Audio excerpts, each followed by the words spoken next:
একজন দুজন তিনজন করে প্রতিদিন কোর্টে সারেন্ডার করছে, আত্মসমর্পণ করছে, স্বেচ্ছায় জেলে যাচ্ছে। আমরা তাদের মুক্তি দাবি করে আজকে এখানে একটা প্রতিবাদ মানববন্ধনের আয়োজন করেছি, আমাদের ছেলেরা করেছে। এটা অদ্ভুত ব্যতিক্রম ধর্মী একটি সমাবেশ। প্রিয় ভাইয়েরা, বিচিত্রই বাংলাদেশ।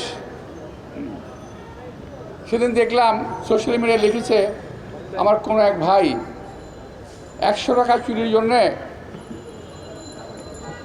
চোরের হাত বেঁধে রাখেন, আর 1000 কোটি টাকা চুরি যারা করে তাদেরকে স্যালিউট দেন। এই হলো বাংলাদেশ, এই হলো বাংলাদেশ।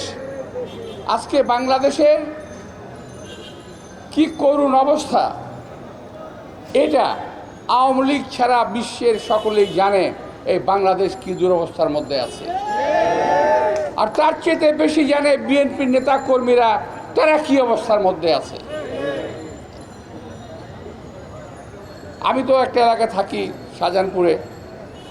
আমার কাছে প্রতিদিন কম বেশি 50 থেকে 100 অভিভাবক, স্ত্রী, সন্তান, সন্ততি আমার কাছে আসে। কেউ বলে আমার বাবা জেলে, কেউ বলে আমার সন্তান জেলে, কেউ বলে আমার স্বামী জেলে, কেউ বলে আমার ভাই জেলে।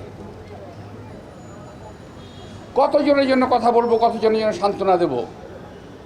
যদি আমি বন্ধুদের লিস্ট একটা করতে বলি নাই, আমার মনে থাকবে না এত নাম। আমাদের অনেক নেতা এখন স্বেচ্ছায় কারাবরণ করেছে, আর আমাদের মতো বহু নেতা কিছুদিন আগে কারাগার থেকে মুক্তি পেয়েছে। ভাগ্যের কি নির্মম পরিহাস!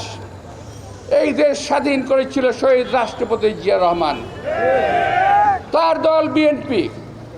সেই বিএনপির নেত্রী, দেশনেত্রী বেগম খালেদা জিয়া আজকে গণতন্ত্রের জন্য যুদ্ধ করতে করতে মৃত্যুর মিছিলে সামিল হয়েছে। এখন আল্লাহ জানে কদিন পর তার কী হয়, তাকে বিদেশে যেতে দেওয়া হচ্ছে না। আমরা কতবার বলেছি দেশনেত্রী বেগম খালেদাকে মুক্তি দিয়ে অথবা চিকিৎসার জন্য বিদেশে পাঠান।